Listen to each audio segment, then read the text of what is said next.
বলবেন? আপনি বলেন, আপনি বলেন, ওই যে মাইকটা নেন। হ্যাঁ, বলেন। এই যে অনেক আমি ছোটকালে দেখছি আচ্ছা, আপনাদের যখন পেয়ারা গাছ ছিল, কেয়ারফুল। আমি অনেক পেয়ারা চুরি করে খাইছি, আমাকে ক্ষমা করে দিবেন ভাইয়া। আচ্ছা, ওটা কোনো আমি তখন বিষয় না। ছোট ছিলাম, আমি এই জায়গায় দেশ টিভি খবর থেকে সবাইকে স্বাগতম জানাচ্ছি। আমি জুবাইর হোসেন। তো দর্শক, এখন আমরা আসছি, আপনার নামটা বলেন। আপনি তো মিডিয়া ভাইরাল।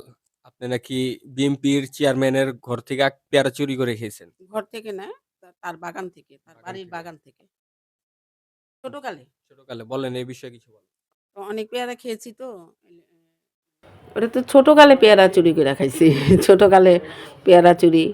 আর এখন বড় হয়েছি, তো বড় হয়েছি দেখে ওনার কাছে বড় হয়ে মাপ চাইছি, আর এটাই আমার সৌভাগ্য যে আমি মাপ চাইতে পারছি। উনিও ক্ষমা করছে আমাকে। ছোটকালে খেলতে যাইতাম এই এলাকা থেকে ওই এলাকায় খেলতে যেতাম, তখন তো বাড়ি ঘর দুয়ার কম ছিল। তো আমরা ক্যান্টনমেন্টে যাইতাম, আগে তো ইজিলিভাবে ক্যান্টনমেন্টে ঢোকা যাইতো, কোনো ব্যাপার ছিল না। কিন্তু এখন না এত গার্ড, তারপরে সিকিউরিটি, কিন্তু আগে এতটা ছিল না। জহরহভাবে আমরা খেলতে চলে যেতাম। খেলা তো বড় কথা না, টার্গেট ছিল তারেক ভাইয়ের গাছের পেয়ারা খাওয়া এই।